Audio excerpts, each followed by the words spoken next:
You're watching Canada Decides. Canada has decided. Canada has voted for Mark Carney. We're now going to talk about what this means for India-Canada, what it means for Canada's position on the key issues that are facing the world. How will Carney's leadership will be different from his predecessor, that is Justin Trudeau?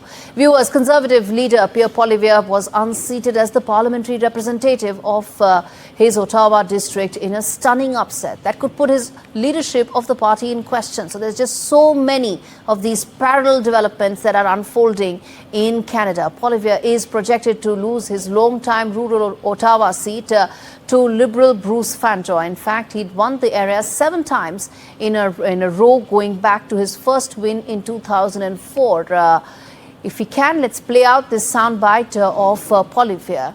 But before that, well, let's always start the show and to start the coverage with the winner, because the winner takes it all, and we should in fact be playing Carney's bite first, and then we'll come back and play Poilievre at some stage. But first up, let's get in Vikram Chaudhary from Brampton to talk to us about the ramifications of this victory, its impact, and how it is likely to shake things up in Canada. Vikram, I know it was basically Donald Trump who shook everything up in the last 2 months, but what do you expect going forward? You know, it's a saying that 2 months is a long time in politics, or perhaps 2 weeks is a long time in politics. And this was the testimony. The Canadian election results was the testimony to that fact, is that even 2 days is a long time in politics. We've seen many ups and downs, but this situation, what's unfolded today, was unimaginable in December of 2024, when the gap between Liberal Party and the Conservative Party was more than 25 points. And today you have it, Mark Carney, who many perhaps never even would have imagined a few months ago that could be the next Prime Minister of Canada. And what I can tell you is that it's not going to be easy ride for Mark Carney. He's got a number of things to take care of. Obviously, the discontent in Canada, the economy is in shambles, unemployment, inflation, the unaffordability, and the local issues. So those are the key issues, of course, and the immigration. Those are the issues that perhaps he has to take on the domestic front. He has to take care of these issues on the domestic front. And the elephant in the room is Donald Trump. So that's another big problem. That perhaps where he's today, it's because of Donald Trump's rhetoric, that he's been quite often saying that Canada needs to be 51st state of US. That's how he's going to shell those taxes, the tariffs against Canada. And also, Canada has always been a great ally for US. And the fact is that the political parties try to capitalize on this, the betrayal, that who's best fitted to do the job, to show perhaps who Donald Trump, confront him up front. So that was the real issue in the Canadian elections out here. But on the Conservative side, they've done well. They've increased their vote share, perhaps the largest in the last about 20 years. But unfortunately for them, their leader lost the riding of Carleton. And not just Pierre Poilievre, it's Jagmeet Singh as well. Jagmeet Singh lost his own riding. And then perhaps his party even lost the status of the national party. So things were very loud during the campaign, perhaps the loudest campaign in Canada in last about 10 years. But Vikram, I need to tell this to our viewers. Stay with me, because there are 3 very important takeaways of this election that has just come out.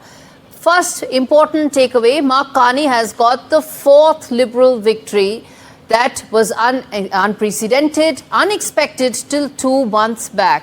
The second important takeaway, Mr. Poilievre, that I was speaking about a short while back, has lost his own seat. There's going to be now a churn in the Conservative Party itself, and that is likely to shape Canadian politics as well going forward.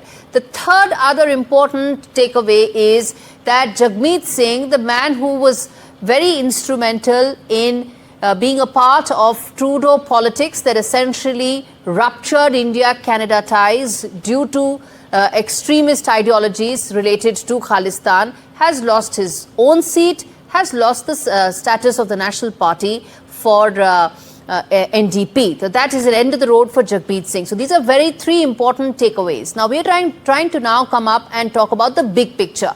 What does this mean for Canada going forward? What will be Mark Carney's roadmap as he fixes the economy, fixes the trade issues with US, tries to strike a balance with some of the other countries in the world? He also mentioned that India is a very important partner, an important country he wants to focus on. And then, of course, he'll have to fix some of the other domestic issues as well. Bikram, I want to now come back to you and ask you, what do you think would be the first set of priorities that Mark Carney is likely to focus on? I think the first set of priorities obviously is Donald Trump's the tariff rhetoric. So he needs to address, there's a lot of uncertainty around it, whether the spare parts, the auto parts, the cars, the aluminium, the steel, what would be tariffed and at what rate. So there's a lot of uncertainty around there. Of course, that would be his priority, and that's what got him to power, where the situation where Liberal is today. And when you talk about Indo-Canadian relationship, you brought up a very important point. Jagmeet Singh is not there. And let's remember that Liberal was a minority government, and Jagmeet Singh's support was crucial for Justin Trudeau, and he could have pulled the plug anytime. So what he was trying to play is perhaps trying to keep Jagmeet Singh happy and also bring in the nationalist a nationalist sentiment when he tried to say that India was trying to interfere in Canadian politics, and perhaps some of the Canadian citizens were not very safe when India had its interest to be taken care of. So those were the issues Justin Trudeau was trying to rely heavily on. Trudeau rejected, Jagmeet Singh rejected. Trudeau rejected by his own party, Jagmeet Singh rejected by the people of Canada. So that ideology, that sentiment, that thought is now behind, and Carney needs to now turn the leaf, start a chapter completely different. Before I let you go and before we slip into a break, Bikram, I want to understand from you the churn that you expect in Canadian politics, both when it comes to the Conservative Party and also some of the other smaller parties. BQ did very well. Many said more than what was expected. It's not going to be easy if I start with Mark Carney. It's not going to be very easy. Remember, he's not a politician. He's a trained economist.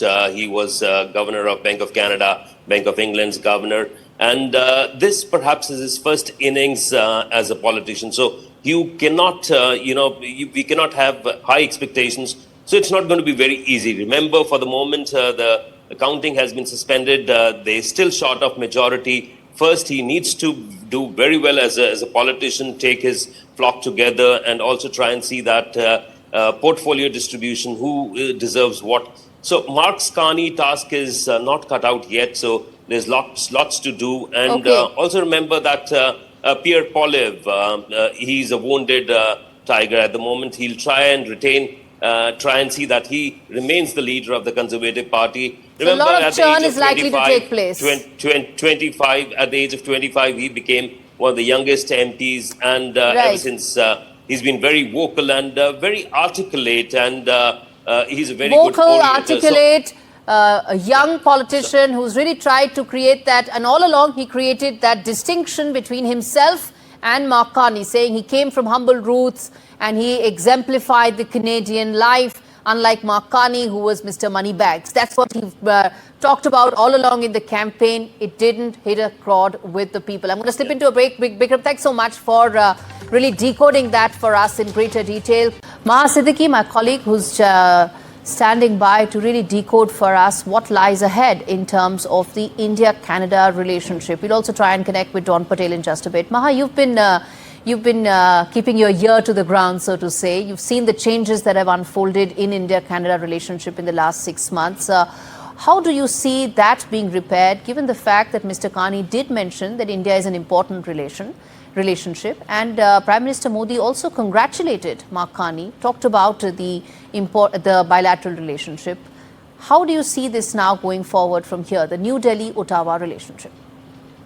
Well, clearly, Gauri, at the moment, Canada realizes the importance of shoring up other allies, other friends and partners in view of their souring relationship with the United States, and with the annexation and economic threats coming in from the US.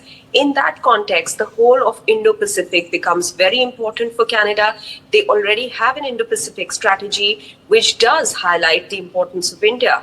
But unfortunately, over the past few years, the issue of the pro-Khalistan movement being allowed to continue here unchecked in Canada was an issue that India was concerned about and had repeatedly raised, which led to a situation ultimately where we saw the unfortunate departure of diplomats from either side last year. With Mark Carney coming in, and if this is not a minority government finally, because remember, Gauri, counting is still continuing. It was paused for a bit, and in about 15 minutes from now, the counting will resume. And for some ridings right now, it is still too close to call. The Liberals are at 168. They are 4 seats shy of a majority government. If they finally get a majority government, they will not be dependent on any other party for taking the decisions that they do in Parliament or otherwise. Many people believe that the last time around, the Liberal government being in minority and being supported by NDP was leading them to take certain decisions with regards to India that were not conducive for the relationship between New Delhi and Ottawa. And therefore, a lot hinges really on the composition finally of the government, on whether and how stable it is. Mark Carney has indicated that he would like for better relations between the two countries, but how it plays out politically because of domestic pressures, it still remains to be seen, and it clearly depends on the numbers that they would have ultimately.